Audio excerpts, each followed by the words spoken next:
और next topic is effect of air pollution. Okay, तो जो हमने लास्ट पढ़ा था कि जो एयर पॉल्यूशन के सोर्सेज क्या क्या है, अब हम पढ़ने जा रहे हैं effects of air pollution. The major effects of air pollution on human health, plants and animal is given as below. Okay, एक टेबल दिया गया है जिसमें जो एनिमल्स, ह्यूमंस और प्लांट्स पर जो एयर पॉल्यूशन की इफेक्ट्स है वो हम देखेंगे। ओके, तो पहला पॉल्यूटेंट है हमारा कार्बन कंपाउंड, कार्बन रिलेटेड कोई भी कंपाउंड जो कि एज अ पॉल्यूटेंट बिहेव कर रहा है। और बेसिकली यहाँ पर हम बात कर रहे हैं CO2, carbon dioxide and carbon monoxide. Okay, तो उसका सोर्स है जो कि हम ऑटोमोबाइल्स में जो एग्जॉस्ट, इंजन एग्जॉस्ट होते हैं, automobile exhaust, burning of wood and charcoal. Automobile exhaust means जो हमारे व्हीकल्स में से जो गैसेस निकलती है। दूसरा है burning of wood and coal, यानी जो हम लकड़े जलाते हैं, फायर बर्न करते हैं, उन सब से CO2 रिलीज होता है, इवॉल्व होता है। हार्मफुल इफेक्ट जो कि हमें क्या क्या किस तरह से अफेक्ट करते हैं, जैसे कि रेस्पिरेटरी प्रॉब्लम्स, जैसे रेस्पिरेटरी डिजीज यानी कि अस्थमा, ब्रोंकियस, वो सब इन फैक्टर्स की वजह से स्प्रेड होती है, कॉज होती है। Green house effect, global warming and climate change, जो कि CO2 की अमाउंट एनवायरनमेंट में हद से ज्यादा बढ़ रही है, उसकी वजह से हीट CO2 की वजह से अर्थ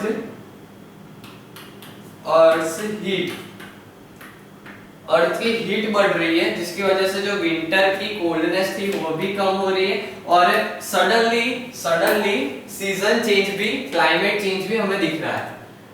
अब नेक्स्ट पॉल्यूटेंट है हमारा sulphur compounds like SO2 and H2S। Okay, so SO2 and H2S, they are source of this type of pollutants are from power plants and refineries, जो कि रिफाइनरीज होती है, जो कि जो burning of different type of chemicals and mixing them to form energy, जो refineries में काम होते हैं। और जो वोल्केनिक इरप्शन होते हैं, जो भी प्लेस है जहाँ पर एक्टिव वोल्केनोस है, उनमें ज्यादा पॉसिबिलिटीज होती है कि वहाँ पर वोल्केनो बर्स्ट हो और पॉल्यूशन यानी SO2 और H2S एनवायरनमेंट में उनकी क्वांटिटी बढ़ जाए। उनकी वजह से रेस्पिरेटरी प्रॉब्लम्स इन लंग्स होती है, जैसे कि ऊपर के टॉपिक में भी पढ़ा था, loss of chlorophyll in plants. Chlorosis means जो क्लोरोफिल होती है प्लांट में, उसकी नंबर कम होने लगता है, यानी वो अब लाइट एब्जॉर्ब नहीं कर सकेगी। क्लोरोफिल का काम ही वो होता है that absorption of light, then it mix with water and environment and make acid rain। Acidic environment हो जाता है, एसिडिक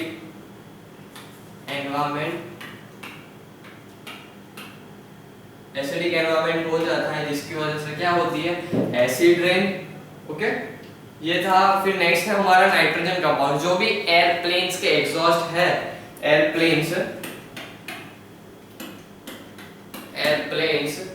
एग्जॉस्ट है, वो सब नाइट्रोजन के oxide as a by product remove करता है, जो कि एनवायरनमेंट में पॉल्यूटेंट की तरह बिहेव करता है। Motorcycle exhaust, atmospheric reaction. Okay, then उनके हार्मफुल इफेक्ट्स है irritation in eyes and lungs, low productivity in plant. वो इसी टॉपिक से हो गया क्योंकि उनमें क्लोरोफिल, क्लोरोप्लास्ट और कुछ अमाउंट के जो उनको micro vitamins and macro vitamins मिलने चाहिए, वो एक पॉल्यूटेंट की वजह से नहीं मिल पाते। And acid rain damage the materials, जो एसिड रेन होती है जिनसे हमारा मॉन्यूमेंट्स मींस जो कई सालों पहले बनाई गई जो बिल्डिंग्स है, देन जो ताजमहल है, वो येलोइश होने लग रहा है। ताजमहल येलोविश हो रहा है, जिसके पीछे साइंटिस्ट ने बेसिक रीजन बताया है कि एसिड रेन की वजह से उसका कलर येलो में चेंज हो रहा है। Okay, now next pollutant is hydrocarbon. Okay, यानी compounds having carbon and hydrogen and other minor compounds. Okay, benzene, ethylene. Okay, automobiles or petroleum industry, जो ऑटोमोबाइल्स और पेट्रोलियम इंडस्ट्री है, वहां पर सभी जगह जब भी हम एक एनर्जी को कन्वर्ट करते हैं दूसरी एनर्जी में, एक्सेप्ट सोलर एनर्जी, सभी जगह बाय प्रोडक्ट फॉर्म होते हैं और मोस्टली वो होते हैं पॉल्यूटेंट्स। ओके, तो respiratory problems and cause cancer. Okay, cancer भी एक मेजर कॉज है जो कि पॉल्यूटेंट्स की वजह से फैला जाता है। नेक्स्ट और pollutant is SPM, suspended particulate matter. किसी भी एनवायरनमेंट में any solid or liquid particle suspended in the air, okay, any particle solid or liquid suspended in the air, flying gas, dust, lead etcetera, ये हो गए small particle जो कि environment में present होते हैं। थर्मल पावर प्लांट्स की वजह से वहां पर थर्मल पावर प्लांट्स में जब हीट होती है तब small particles of solid air में रिमूव होते हैं। कंस्ट्रक्शन एक्टिविटीज में जो सीमेंट है, देन जो सॉइल्स है वहां पर, वो सब बहुत छोटी अमाउंट में जब वहां पर वर्क होता है तब वो एटमॉस्फेयर में उसकी उनकी क्वांटिटी बढ़ जाती है।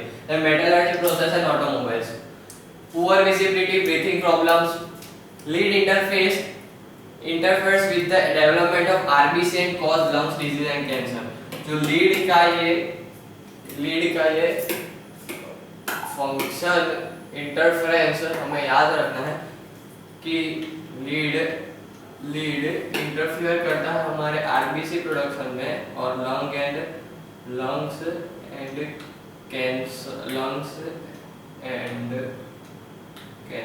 लंग्स डिजीज एंड कैंसर का कारण बनता है। The next is smog. Smog is also a particular matter of liquid, okay, liquid droplets. It's smoke plus fog formation leads to poor visibility and aggravates asthma in patients, okay। जो asthma के patient, जैसे कि हमने पढ़ा था कि दिल्ली में smog की अमाउंट बहुत ज्यादा हो रही है कुछ साल से, जिसकी वजह से वहां पर जो रेस्पिरेटरी डिजीज है वो बढ़ रही है। Next is fibres, cotton and wool, textile और जो कारपेंटरी में इंडस्ट्रीज है वहां पर इन लोग फाइबर्स का यूज होता है जो कि लंग्स डिसऑर्डर करती है और स्मॉल अमाउंट्स में हमारी बॉडी में एंटर हो जाते हैं बाय रेस्पिरेटरी ट्रैक और फिर अंदर जाकर डिसऑर्डर प्रोड्यूस करता है। अब ये है हमारा अर्थ का जो एक मैप कह सकते हैं जो कि ना पेंट सॉल्वेंट्स में होता है हार्मफुल केमिकल्स, पेंट सॉल्वेंट में होता है हार्मफुल केमिकल्स, ओके। यहाँ से CFC, यहाँ पे CO2, प्लास्टिक फोम, ये हो गया पार्टिकुलेट मैटर। ऑटोमोबाइल्स में थे SO2, NO and NO2, CO2 automobiles. Deforestation की वजह से less in CO2, okay. Deforestation of fossil fuel burning में से CO2 इंक्रीज, यहाँ से भी CO2 कम एब्जॉर्ब होगा, यहाँ से CO2 increase, O2 decrease, CO2 increase. Pesticides में से DDT and other chemicals, biological magnification कहते हैं उसे। यहाँ से सब में से CO2, NO2, SO2, ओके। तो ये हो गए हमारे बेसिक पॉल्यूटेंट्स जो कि अभी के प्रेजेंट टेंस में बहुत ज़्यादा हद तक पॉल्यूशन फैला रहा है, जो कि nitrogen oxide, hydrocarbons, carbon dioxide, oxides of carbon, oxide of sulphur, oxide of carbon, hydrocarbon, CFC and halons. Halons is just deplete the ozone layer. तो ये है हमारा जो पॉल्यूटेंट्स थे बेसिक, हमारे पॉल्यूटेंट बेसिक पॉल्यूटेंट्स यहाँ बताया गया है जो कि ऊपर जाकर ग्रीन हाउस इफेक्ट और ग्लोबल वार्मिंग, ये जो है वो green house effect global warming का कारण बनता है, जिसकी वजह से फिर वो ये तीन सल्फर डाइऑक्साइड, कार्बन डाइऑक्साइड और मीथेन ग्लोबल वार्मिंग कॉज करता है। Hydrocarbons and CO2 photochemical, smog means smog produce in दोनों से होता है। द नाइट्रोजन ऑक्साइड होता है वो acid decomposition, acid rain, green house effect में भी सीधा यहाँ पर आ जाता है, ग्रीन हाउस इफेक्ट में भी। मींस यहाँ पर टेबल वाइज उनके किस तरह से वो एनवायरनमेंट में क्या क्या अफेक्ट करते हैं वो बताया गया है। और जो CFC एंड हेलोजन्स है वो ओजोन डिप्लीशन करता है, ozone self destruction, okay.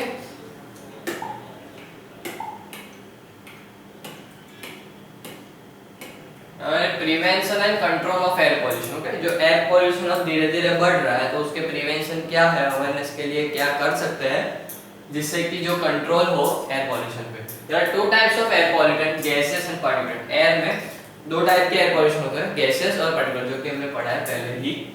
The method of controlling gaseous air pollution, that is combustion, the technique is used for controlling those air pollutants are in form of organic gases and vapor, जो कि half partial burning या फिर incomplete burning से आते हैं, then SO2 और जो exhaust से निकलते हैं उनके लिए।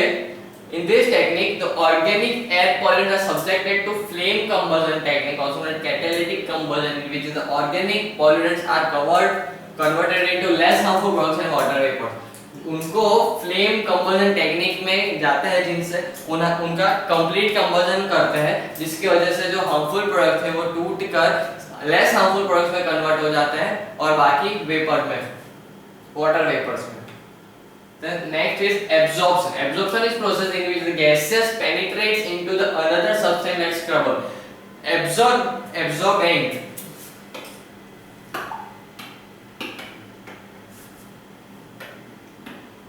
एब्जॉर्बेंट रखे जाते हैं, जो कि जो हार्मफुल देन पॉल्यूटेंट गैसेस है उसे एब्जॉर्ब कर ले। In this technique gases pollutant are pass through absorbing material like scrubbers.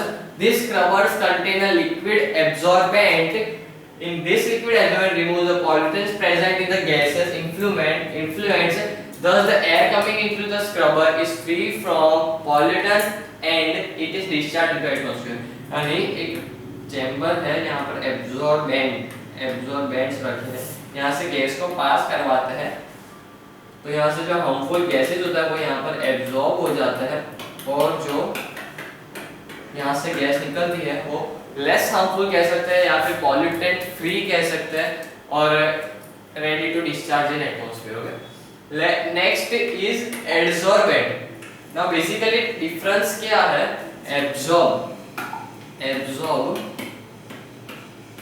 Absorb यानी अपने अंदर खींच लेना, मींस यहाँ पर एक स्क्रबर है, स्पॉन्ज है, जिसमें से पानी आप फ्लो करवाओगे तो अपने पूरे बॉडी में वो खींच लेगा, एब्जॉर्ब कर लेगा।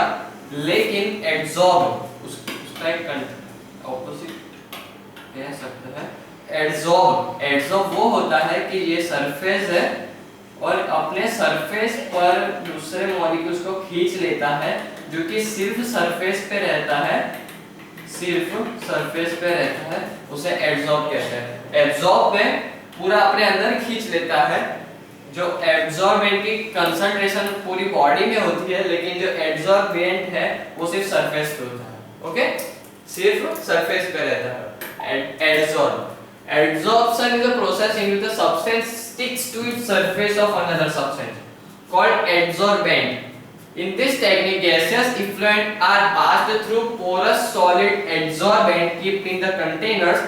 The gaseous pollutants stick to the surface of the porous materials and clean air passes through. The organic and inorganic constituent of gaseous effluent are trapped at the interface of solid adsorbent by physical absorption. एक example देना चाहूँगा, जो कि gas mask होता है, जो mining करते हैं, जो लोग माइनिंग करते हैं वो एक गैस मास्क पहनते हैं, क्योंकि अर्थ के अंदर से हार्मफुल बहुत सारी गैसेस निकलती है, तो जो मास्क होता है उसमें एक एड्सॉर्बेंट लगा हुआ होता है, जो कि जब भी यहाँ से एयर हार्मफुल गैसेस वाली एयर जाती है तो हार्मफुल गैसेस के मॉलिक्यूल्स एड्सॉर्बेंट पे स्टिक हो जाते हैं और प्योर एयर इनहेल करते हैं गैस मास्क में। ऐसा ये इस तरह का प्रोसेस होता है। Now methods to control particle, ये था हमारा गैसेस पार्टिकल को कंट्रोल, गैसेस एयर पॉल्यूटेंट को कंट्रोल करने में। लेकिन नेक्स्ट हमारा method to control particulate air pollutants. The particulate air pollutants such as dust, soot, fly ash, जो कि स्मॉल पार्टिकल्स होते हैं एयर के एनवायरनमेंट में हमारे, जैसे कि डस्ट है, सूट है, देन हमने एग्जांपल देखा था आगे कि जो फाइबर्स है, then can be controlled by using fabric filters, electrostatic precipitors, wet scrubbers and mechanical devices etc. Okay, तो ये कुछ एग्जांपल्स है जो कि पर्टिकुलर मैटर को एयर पॉल्यूटेंट्स को हम कंट्रोल कर सकते हैं। फर्स्ट हमारा fabric filters. In this technique gaseous emission contains dust, suit and flies, जो कि गैसियस पार्टिकल में जो भी डस्ट और पार्टिकुलेट मैटर प्रेजेंट है उन्हें porous fabric filters, porous means having surface area, means having pores on itself, cloth or bone, right? The particulate particles of matter gets trapped in this fabric and collected in the filter, and the gases free from polluted particles are discharged. Okay, जो कि एक cloth type होता है pipe, एक cloth type fabric होता है जिसके ऊपर से जब एयर पास करवाई जाती है तो पार्टिकुलेट यहाँ पर एक्यूमुलेट हो जाता है और फ्रेश एयर आगे बढ़ती है। So in this mechanical device, there are many mechanical devices that clean the air of pollutants, either due to gravity, in which the particles settle down due to gravity force, or second, sudden change in direction of gas flow, in which particles separate out due to generate movement. ये basically mechanical devices है, वो base करते हैं पहली gravity पे, first gravity जो कि हम एक कंटेनर में रखते हैं और उसमें डस्ट डालते हैं और फिर हम उसे वॉल कर दे, मिक्स कर देते। थोड़ी देर बाद आप देखोगे कि जो सैंड है या फिर सॉइल हमने अंदर डाली थी वो नीचे सेटल डाउन हो गई है। This is due to gravity. अगर मान ले कि ये एक एनवायरनमेंट है जिसमें ये एक पॉल्यूटेंट था, पार्टिकुलेट मैटर का, वो सेटल डाउन हो चुका है और हमें लेस हार्मफुल या फिर ऑलमोस्ट नेग्लिजिबल पॉल्यूटेंट वाली एयर मिलेगी। नेक्स्ट था sudden change in direction of gas flow. तो सेकंड था हमारा मोमेंटम की हेल्प से, कि अगर हम एयर की सडन चेंज, अचानक से मोमेंटम चेंज कर दे, जो पार्टिकल थे वो लॉ ऑफ इनर्शिया फॉलो करेंगे और वो तब तक अपने पहले वाली इनिशियल डायरेक्शन में चलते रहेंगे और वो क्लीन हो जाएगी। Next is electrostatic passivity. In this technique a gas or air stream containing aerosol in form of dust, mist and fumes, it is passed between the two electrodes of precipitator. Due to this process the aerosol particles get precipitated at the electrodes. जो precipitors होते हैं, इलेक्ट्रोप्रेसिपिटेटर्स, उसमें electrodes की वजह से नीचे जो dust particles थे वो एक्यूमुलेट हो जाते हैं और बाकी की जो एयर थी वो अब पॉल्यूटेंट फ्री हो गई है। Prevention and control of air pollution. अब तो ये हमने देखा कि जो मेथड्स थी दोनों को कैसे पॉल्यूटेंट फ्री करने की। अब प्रिवेंशन एंड कंट्रोल क्या क्या कर सकता है। And domestic level burning of wood and dung can be replaced by use of clear fuel and biogas. जो कि हम पहले थे जब हम चूल्हा पे खाना बनाते थे, लेकिन अब एलपीजी यूज करते हैं जिससे पॉल्यूशन कम हो सके। एट डोमेस्टिक लेवल हमें burning of wood then fuels like coal and cow dung हमें रिड्यूस करना चाहिए और उसके चेंज करना चाहिए जो कि है क्लियर फ्यूल, जो कि कंप्लीट कंबशन हमें दे सके। Next is automobile pollution can be reduced. जो कि ऑटोमोबाइल हम व्हीकल यूज करते हैं उनमें से फुलिंग ऑफ ट्रांसपोर्ट और यूज पब्लिक ट्रांसपोर्ट, जो कि पर्सनल व्हीकल यूज ना करके पब्लिक ट्रांसपोर्ट यूज करें, जिसकी वजह से पॉल्यूशन कम होगा। Use the unleaded petrol and CNG. Unleaded petrol में जो लीड की अमाउंट है वो ऑलमोस्ट ना ही हो तो अच्छा है, क्योंकि वो एयर में लीड की कंसंट्रेशन बढ़ा देती है और हमें और प्लांट्स को और बाकी ऑर्गेनिजम्स को बहुत हार्म होगा। और सीएनजी कंप्रेस्ड नेचुरल गैस, जो कि पॉल्यूशन बहुत ऑलमोस्ट नेग्लिजिबल होता है। Regular tuning and service of engine, जो हमें पीयूसी करवाते हैं हम, वो भी चेंज बार को 3 महीनों बाद करवा लेना चाहिए और सर्विस करवानी चाहिए जिससे जो पॉल्यूशन हो वो कम फैले। Switching off the engine at red lights or when it is not in use. जो इंजन अगर आप प्राइवेट व्हीकल चला रहे हो तो इंजन को स्विच कर दो जब आप सिग्नल पे खड़े या फिर कुछ काम हो, तो आपको इंजन बंद कर देना चाहिए, जिससे पेट्रोल फ्यूल भी सेव होगा और पॉल्यूशन भी नहीं होगा। Following measures can be reduce industrial pollution. Install of tall chimney. Installation of tall chimney इसलिए क्योंकि उसका एग्जॉस्ट बहुत हाइट पर हो, जिसकी वजह से जो ह्यूमंस तक उसका पॉल्यूशन ना पहुंचे। बेसिकली हमें हम तो करने ही वाले हैं, लेकिन installation of tall chimney is also an good alternative. Installation of devices that do not allow pollutant to be released in environment such as filter, electric और ज़्यादा से ज़्यादा इलेक्ट्रोस्टैटिक फिल्टर्स का, प्रेसिपिटेटर्स का एंड कुछ कोई भी जो पॉल्यूशन फैलाने से रोके वैसे डिवाइसेस को यूज करना।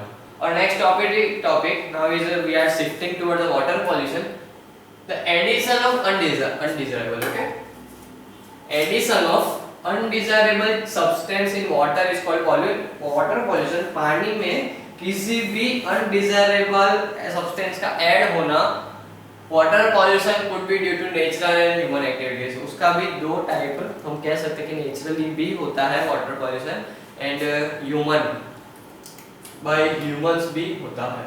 The natural sources of water pollution are soil erosion, leaking of mineral from rocks, decaying of organic matter, while human made source include domestic agriculture and industrial activities. Many water sources have become dump ground for wastage. Water pollution is one of the main cause of human disease in India. Okay, तो natural resources है, हमने पढ़ा कि soil erosion की वजह से, then leaking of minerals means जो soil में वो मिनरल की अमाउंट बढ़ जाती है, वो finally as a pollutant behave करता है। देन सॉइल इरोजन की वजह से वाटर बहुत पॉल्यूट हो जाता है, सॉइल की अमाउंट बढ़ जाती है। देन डीकेइंग ऑर्गेनिक, कोई भी ऑर्गेनिक मटेरियल जब डीके होता है तो उनके जो मिनरल्स थे अनडिजायरेबल चेंज आता है सॉइल में।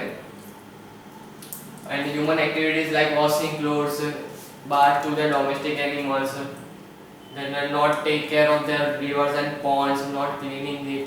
They are the basic man-made sources of water pollution. Okay. Water pollution is the main cause in human disease in India. Water pollution की वजह से काफी हद तक डिजीज होते हैं, टाइफाइड, कोलेरा, जो कि पानी में contaminated food and water are the basic reasons for that disease, जिसकी वजह से हम फूड पॉइजनिंग भी होता है, टाइफाइड होता है और हमारे डाइजेस्टिव ट्रैक को हार्म करता है।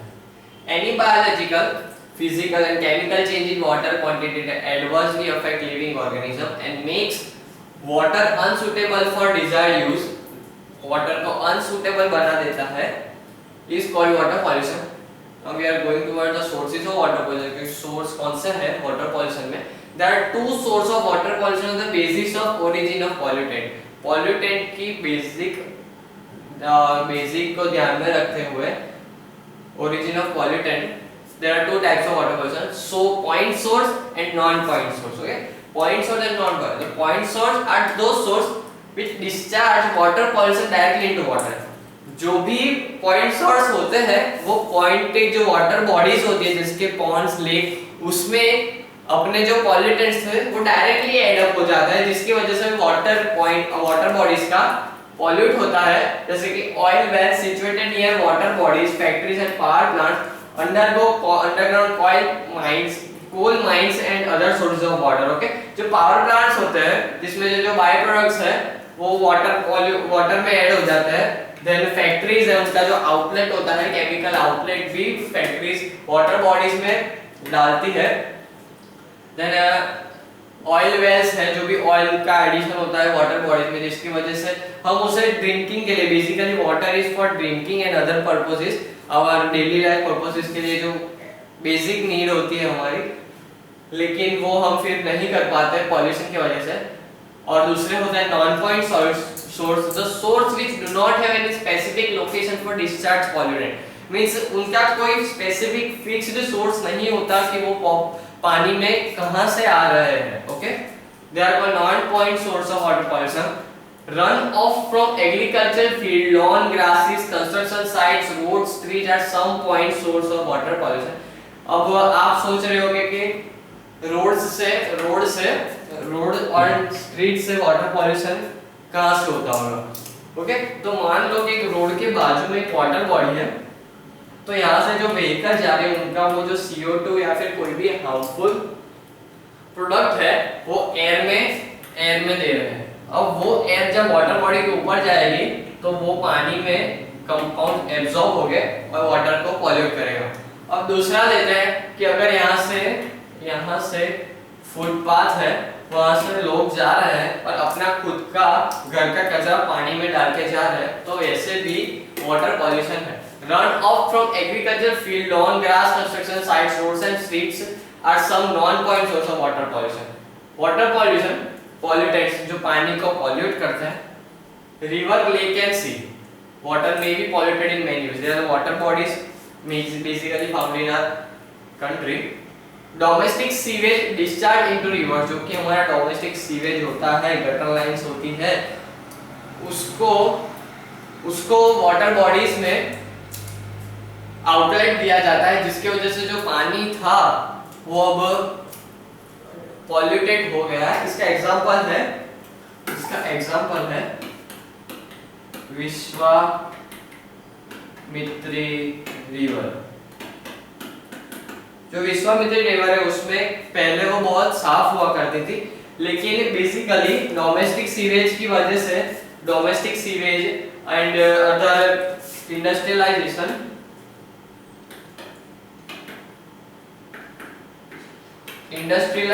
की वजह से जो उनका जो पॉल्यूशन था, जो अनवांटेड जो आउटलेट्स थे, वो सब विश्वामित्री रिवर में डाले गए। और आप देख ही रहे हो कि प्रेजेंट में वो कितनी गंदी है। उसे साफ करने के लिए 3 साल पहले क्लीन एंड ग्रीन विश्वामित्री ऐसा प्रोजेक्ट रन किया गया था, लेकिन अभी भी ऑलमोस्ट नेग्लिजिबल वो क्लीन है, काफी हद तक गंदी है अभी भी। Our next topic is industrial waste influx from urban areas containing high concentration of oil, heavy metals and detergents, जो कि बेसिकली वाटर पॉल्यूटेंट देखे जाते हैं। अभी ज़्यादा से ज़्यादा यही होता है हमारी रिवर्स और पॉन्ड्स में, oil, heavy metals and detergents. Minerals, organic waste and copper dusting from agriculture fields with phosphate and nitrogen fertilizers that reach lakes, rivers and seas. Water bodies become deoxygenated, poisonous, thus cannot support aquatic life. जो भी air pollution की वजह से भी water pollution होता है, agriculture की वजह से, ऑर्गेनिक वेस्ट की वजह से जो वाटर पॉल्यूशन होता है उसमें पॉइजनस हार्मफुल प्रोडक्ट्स फॉर्म होते हैं, कंपाउंड्स फॉर्म होते हैं, जो कि फिर और एक्वेटिक लाइफ को सपोर्ट नहीं कर पाते। और अगर ऐसी कोई बात है जैसे कि बहुत एंडेंजर्ड स्पीसीज वो वाटर बॉडी में रह रही है, तो वो बेसिक रीजन भी बन सकता है एक्सटिंक्शन का। Mineral oil, chemical fertilizers, pesticide, insecticide, herbicide and plants remains, जो भी होता है हम पेस्टिसाइड, हर्बिसाइड यूज करते हैं। जैसे कि इसके बाद के टॉपिक में हम डायग्राम वाइज सभी टॉपिक्स को क्लियर करेंगे। Excretory waste of human animals in water body, जो कि गटर लाइंस का जो आउटलेट रिवर्स में दिया गया है। Disposal of urban and industrial waste matter into water bodies, जो भी हमारा घर का वेस्ट है या फिर इंडस्ट्रियल वेस्ट है उसे वाटर बॉडीज में छोड़ा जाता है, जिसकी वजह से वो एक्वेटिक लाइफ सपोर्ट नहीं कर पाती और ना कि ड्रिंकिंग पर्पस और बाकी सब पर्पस में यूज हो पाती।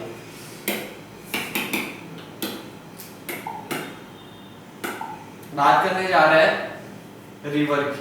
ओके, तो यहाँ से रिवर है, ये एक रिवर है और हम सभी पॉइंट को यहाँ पर कवर करेंगे। अब यहाँ पर एक सीवेज ट्रीटमेंट प्लांट है जिसका आउटलेट रिवर में दिया गया है। ओके, सीवेज ट्रीटमेंट प्लांट काफी हद तक वो पॉल्यूशन को कम कर देता है। जो पॉल्यूटेंट होते हैं,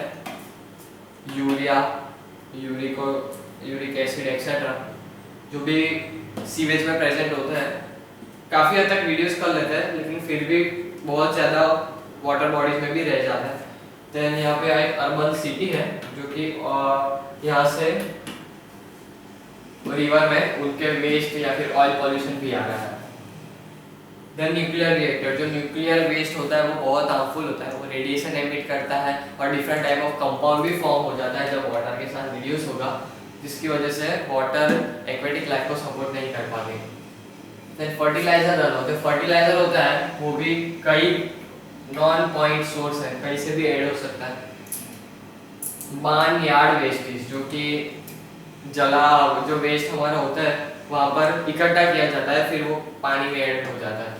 then acid water mine, okay, acid water mine है जो कि यहाँ से जो एसिड वाटर जो भी वाटर को न्यूट्रलाइज करती है, वाटर को पीने लायक बनाती है, उनका जो वेस्ट होता है वो भी फिर वो रिवर में ही छोड़ देते हैं। तो क्रॉप डस्टिंग, क्रॉप डस्टिंग में प्लांट्स की ट्रीटमेंट करते हैं for better advancement of their crops, but जो कि उनमें जो मेथड्स होते हैं उसमें पॉल्यूशन बहुत निकलता है, जिसकी वजह से फिर वाटर बॉडीज में ऐड कर देते हैं। देन फॉसिल फ्यूल्स भी हो गया, फॉसिल फ्यूल्स जब हम जलाते हैं तो बहुत हद तक कार्बन डाइऑक्साइड और बाकी सब गैसेस रिलीज होती है जो कि वाटर में एब्जॉर्ब हो जाती है, मिक्स हो जाती है और फिर पॉल्यूशन, वाटर पॉल्यूशन फैलाती है। Effects of water pollution, water pollution adverse effect on fish and basically जो ऑर्गेनिजम्स अपनी लाइफ एक्वेटिक यानी वाटर पे डिपेंड होते हैं, जो कि वाटर के बिना नहीं रह सकते, बेसिकली उनको बहुत ज़्यादा अफेक्ट होता है वाटर पॉल्यूशन। और बाकी जो ऑर्गेनिज्म है वो उन पे डिपेंड है, जैसे कि हम फूड के लिए डिपेंड, वाटर के लिए डिपेंड है, जिसके बिना हम मैक्सिमम 2 दिन जी सकते हैं।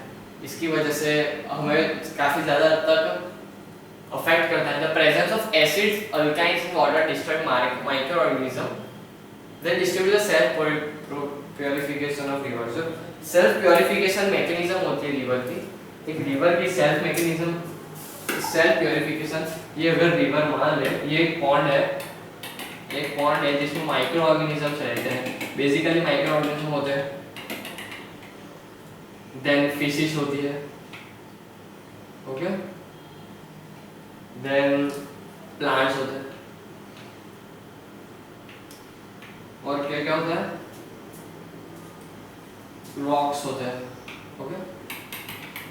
तो ये जो फिश का आउट होता है, जो फिश एक्सक्रीट करते हैं, वो माइक्रो ऑर्गेनिज्म उस पर डिपेंड रहते हैं।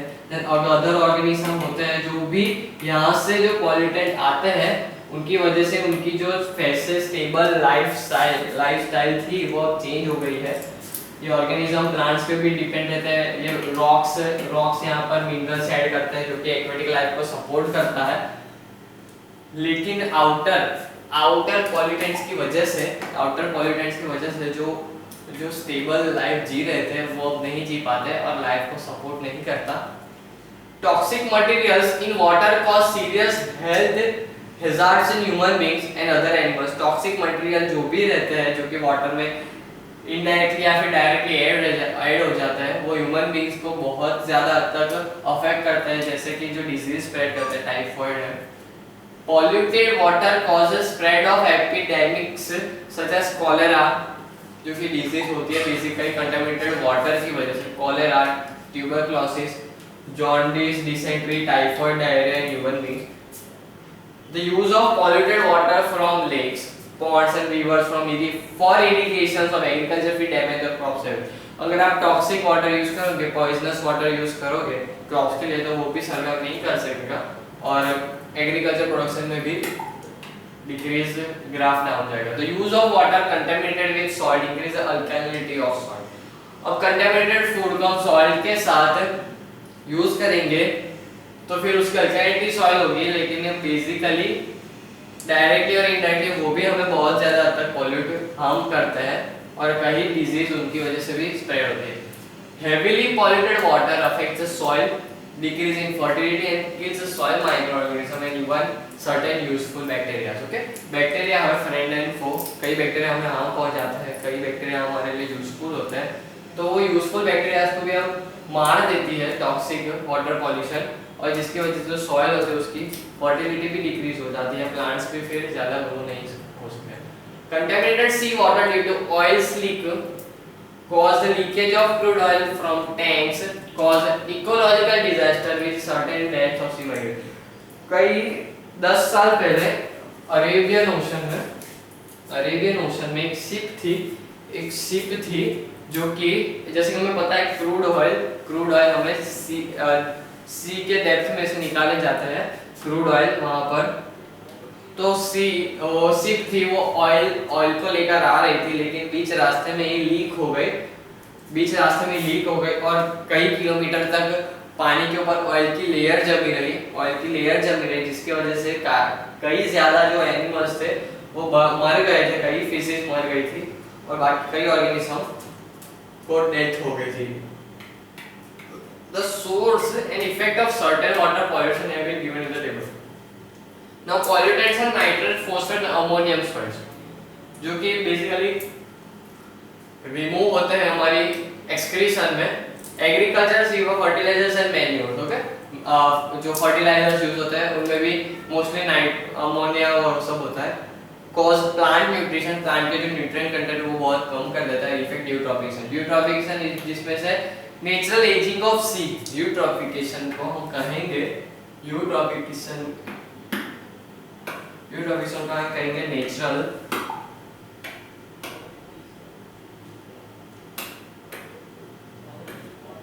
एजिंग ऑफ लेक और वाटर, एनी वाटर बॉडी। यानी कई अगर उसमें जो मिनरल कंटेंट्स है वो बढ़ जाता है तो फिर वो जो लेक थी एजिंग इसलिए कहा गया कि वो अब एक्वेटिक लाइफ को सपोर्ट नहीं कर पा रही, या अब एबल नहीं है कि खुद को फ्रेश करे, क्लीन करे, और जल्दी कुछ सालों में फिर वो सूख जाती है और फिर वो लेक नहीं रहती।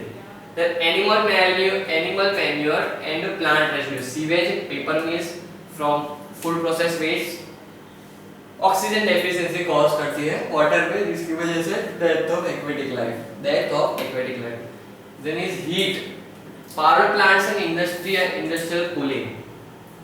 जो हीट है वो थर्मल डिस्चार्ज करती है और काफी वाटर बॉडीज हॉट हो जाती है जिससे फिश की डेथ होती है। Then oil spill, leakage from oil from ships cause petrol की वजह से होती है। Death of marine animal due to non availability of oxygen dissolved in water. अगर ये सरफेस है वाटर की, उसके ऊपर ऑयल की लेयर लग गई तो यहाँ से ऑक्सीजन नहीं डिसॉल्व कर पाती, एंड जो एक्वेटिक लाइफ वो उनको सफिशिएंट अमाउंट ऑफ ऑक्सीजन नहीं मिल पाता।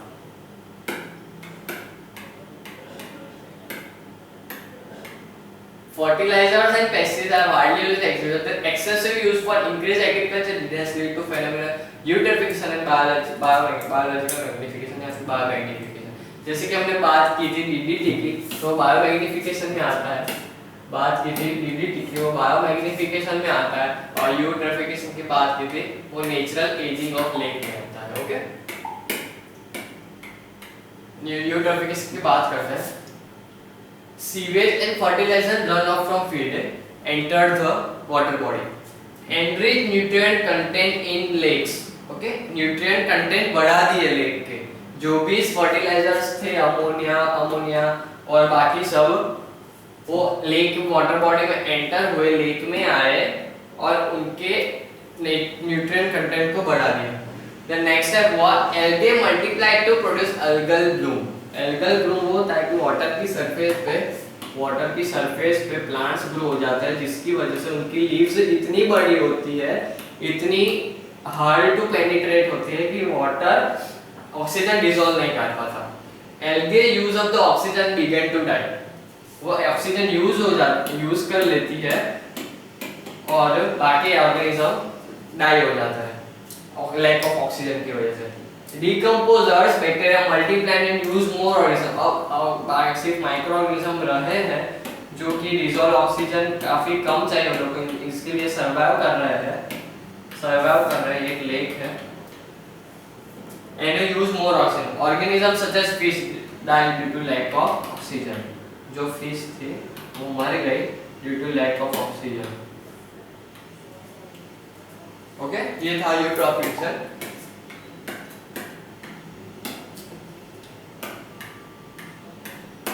Then biological magnification, non-degradable pesticides like DDT are widely used for crop protection. Once they enter the food chain, the concentration keep on increasing within each trophic level food chain. As a result, accumulation of these compounds takes place in body of top carnivores, जैसे कि हमने पहले ही बात की है। Over a period of time, entry of harmful non-biological chemicals in small concentration of their and their accumulation greater concentration in the very level of food chain called biomagnification. Okay,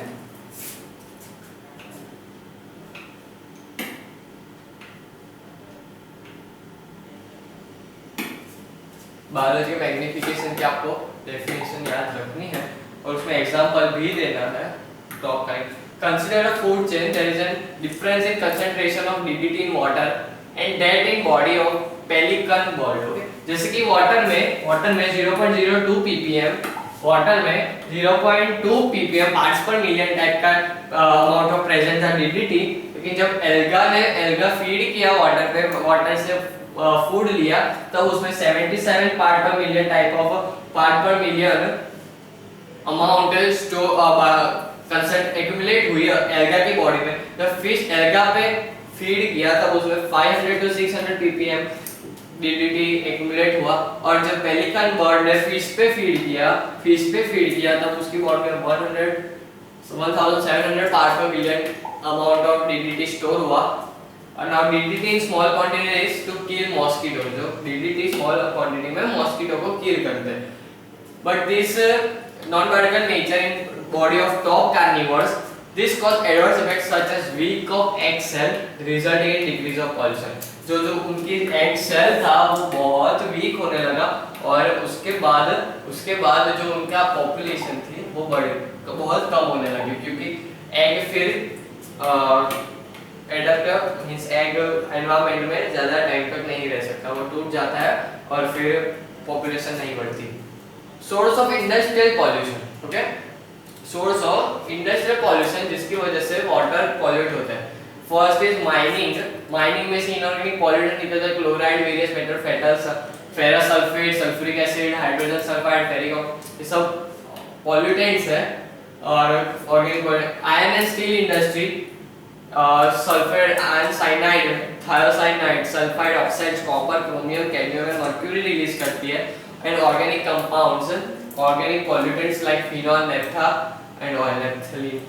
chemical plants जो होते हैं वो release करते हैं inorganic pollutant जैसे कि chloride, sulphates, nitrates of metal, phosphorus, chlorine, silica and suspended particles. And organic pollutants are aromatic compounds जो कि हार्मफुल, पॉइजनस होते हैं।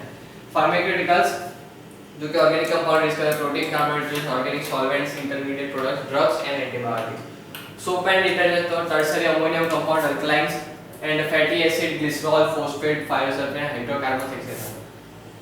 Soap and detergent industries, food processing industries organic compound release करते हैं जैसे कि organic compound, metal and pathogens. Okay, then paper and pulp industry, sulphide and bleaching liquid, जो कि उनमें क्लोरीन भी यूज करते हैं पेपर को वाइट बनाने के लिए। अभी गवर्नमेंट ने बैन किया है कि cellulose fibre, dark woods and organic acids से रिलीज करते हैं वाटर बॉडी में। Then this is the main pollutants of water on base of different type of chemicals, जिसकी वजह से सोर्स एंड डिजीज बढ़ेगा। लीड, जब हम लीड की बात करते हैं तो वाटर पे लीड की कंसंट्रेशन बढ़ने से इंडस्ट्रियल वेस्ट है वो, जिसके से nervous disorder, kidney and liver, kidney failure and blood poisoning होता है। मैगी में भी लीड पाया गया था, लेकिन अब मैगी लीड के बिना नहीं मिलती है। नेक्स्ट पॉइजन है tin, industrial dust affect central nervous system. Okay, vision, central nervous system, response की हमारी जो फटीग फील होता है, देन ऐसा ज़ॉम्बी फील करता है कि एनवायरनमेंट में कुछ हो रहा है, हमें कुछ पता नहीं चल रहा, ऐसे ही बैठे रहता है। देन मेंटल स्टेट बहुत खराब हो जाता है। Mercury, industrial discharge affect central nervous system है, peripheral nervous system, kidney fail, numbness of lips, numbness में कुछ फील नहीं होता लिप्स पे, muscles and limbs, blurred vision, eye को भी हाँ पहुंचाता है, मसल्स को भी। Then arsenic compound industrial discharge, respiratory and skin cancer, nervous disorder. Okay, next is nickel, aerosol and pulmonary disorders, dermatitis. Cadmium, industrial discharge, kidney disorder, pulmonary, skeletal, जो cadmium होता है वो स्केलेटल डिजीज के भी source है। Uranium, thorium, caesium, radioactive waste है, leucoderma and skin cancer, जो कि रेडियोएक्टिव मींस जो रेडिएशन रिमूव कर रहे हैं, इसकी वजह से ल्यूकोडर्मा, स्किन कैंसर, कैंसर्स होते हैं और बाकी कई डिजीज होती है। Prevention and control of water pollution. Prevention और कंट्रोल की बात करें, वाटर को पॉल्यूट होने से कैसे हो। Water pollution is control by treating industrial effluent from discharge into river. जो इंडस्ट्रियल इफ्लुएंट थे जो डिस्चार्ज किए जाते थे वाटर बॉडीज में, उसे ना होने दें। अवॉइड कंटेमिनेशन हो, जो कि वाटर बॉडीज में जो कंटेमिनेट हो रहे थे different type of products for clothing, bathing etcetera, तो डिटर्जेंट ऐड होता है, फिर सोप्स ऐड होता है, वो ना होने दें। Throwing water, not throwing wasting water. Okay, तो हम हमारे जो रेगुलर वेस्ट होते हैं जैसे कि paper, then biodegradable food, plastics into the drain, vegetables, वो सब भी पॉल्यूट करता है। Setting up sewage water treatment plant. अगर सीवेज वाटर ट्रीटमेंट प्लांट होगा तो वो वाटर को सीवेज से क्लीन करेगा और बेसिकली इतना क्लीन करता है कि वो ड्रिंकिंग के लायक बन सके। Use of septic tanks in house to avoid direct outlet of faecal matter and waste. Septic tanks होते हैं जिसमें ओनली वाटर फ्लो होता है जो कि सीवेज ट्रीटमेंट में जाता है, और जो बाकी होता है वो एज अ फर्टिलाइजर यूज होता है। Effluent from distillers and solid waste containing organic matter derived into biogas to generate energy. कई इफ्लुएंट होता है वो एज अ फर्टिलाइजर यूज होता है या फिर बायोगैस प्लांट्स में जाता है जिससे एनर्जी कन्वर्ट किया जाता है। Maintenance of safety standard effluent decision. Rules बनाने चाहिए कि ऐसा करना चाहिए, ऐसा नहीं करना चाहिए, डूज एंड डोंट डिसाइड करने चाहिए। Okay, treatment of sewage. Sewage can be treated by modern technique involving three: primary, secondary and tertiary. Okay, in primary treatment sewage is passed through a grinding machine. This is then passed through the several settling chambers and limbs added to neutralize it, and neutralized sewage still contain large number of pathogenic and non pathogenic organism and sufficient amount of organic matter. Okay, उसमें कई effluent को जो कि हमारा sewage था उसे कई chambers, settling chambers में पास किया जाता है जिससे कि ज्यादा हद तक सेटल हो जाए और मेनली लिक्विड आगे पास हो, लेकिन उसमें भी कई तरह के pathogenic and non pathogenic organism present होते हैं जो कि ऑर्गेनिक मैटर अमाउंट एंड सभी ऑर्गेनिक कंपाउंड्स भी प्रेजेंट होते हैं। फिर सेकेंडरी ट्रीटमेंट में this neutralised effluent are pass through the reactor called UASB, upflow aerobic sludge blanket. Upflow aerobic sludge blanket. In this reactor, the anaerobic bacteria degrade the biodegradable material into neutralized influent. Anaerobic bacteria से react किया जाता है. In this process, the foul odor and methane are released and the sewage is converted into clean water. अब उसमें जो anaerobic bacteria की reaction की वजह से बायोडिग्रेडेबल जो भी कंपाउंड होता है वो डिग्रेड हो जाता है और वाटर प्योर हो जाता है. This process, the foul odor and methane are released. Methane and foul odor भी निकली जाती है जो कि इंडिकेट करती है clean water होगा. This water is sent to the aeration tank where air and bacteria are added to it. Air and bacteria added किए जाते हैं जो एरो टैंक्स में, जिसकी वजह से सेकेंड एंड टर्शियरी ट्रीटमेंट यहाँ पर होती है.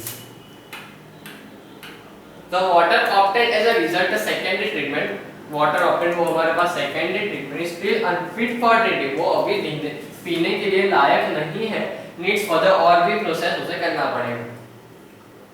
thus हमें टर्शियरी ट्रीटमेंट करनी पड़ती है. इन दिस ट्रीटमेंट डिसइंफेक्टिंग जो भी उसमें जो भी अभी भी टॉक्सिक या फिर बैक्टीरिया प्रेजेंट है उसे प्योर किया जाता है, डिसइंफेक्ट किया जाता है. Final traces of disinfecting bacteria and any dissolved organic solids are removed. Okay, the chlorination, evaporation and exchange absorption method are employed to obtain clean water. Chlorination mainly disinfect किया जाता है जिससे अब वो surely पीने के लायक बन जाए. Okay.